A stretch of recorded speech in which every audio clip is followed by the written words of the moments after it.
I'm out at Gary Pond right now, bluegill fishing, when I actually just caught this catfish. It's a nice channel catfish, but in this video, I'm gonna show you guys how to handle a catfish, what you need to look out for, and how to take one off the hook. So first thing, let me just get down there and get this fish, and then we'll talk about him once we get him up here. I'm gonna bring him down here to the end of the dock. I gotta be real careful because he is strong enough to break my line if I'm not careful, like that. So I want to be real careful about how I get this guy out. Now I will say this, if it's a big catfish, you may be better to try to get a big net or something, because they have a lot of muscle when they start getting bigger. But for this guy, he shouldn't be too big. And with catfish, depending on your options, there's a couple good ways you can get them off. Come on, buddy. All right, come on. All right, so right there, I just grabbed him. Let me show you guys what you need to know when you're handling a catfish. First of all, there's 3 different kinds of catfish. There's a channel catfish, a blue catfish, and a flathead catfish. There is more, but those are the main 3. With the most common probably being a channel catfish. That's all identifying catfish. We're not gonna worry about that too much. But first thing right now, when you're dealing with a catfish, what do you need to know?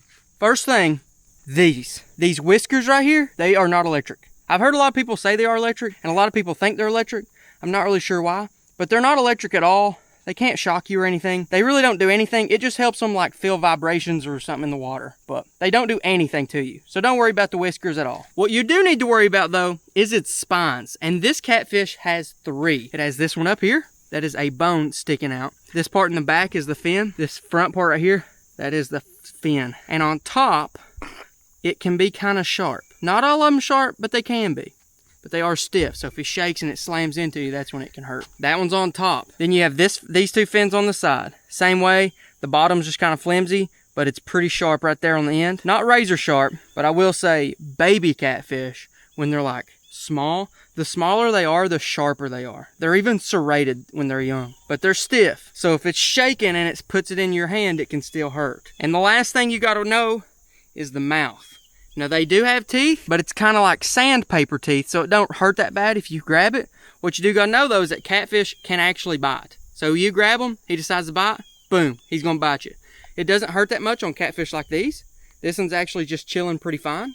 But when you get into the bigger catfish, yes, they will hurt. They will hurt bad. So with catfish this size, you can grip them by the mouth, totally fine. They might bite down on you.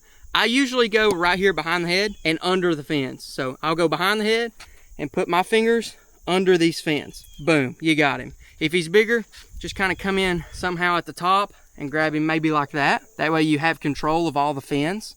Pretty much you're just grabbing him and controlling the fins. And if he shakes right here, I have the main part of his body, he ain't going nowhere.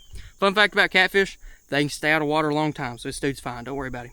But yeah, as for how to hold and unhook a catfish, well, I'll take out the hook right here in a second, but this is a pretty nice little catfish. You can also grip them under the belly, just like that.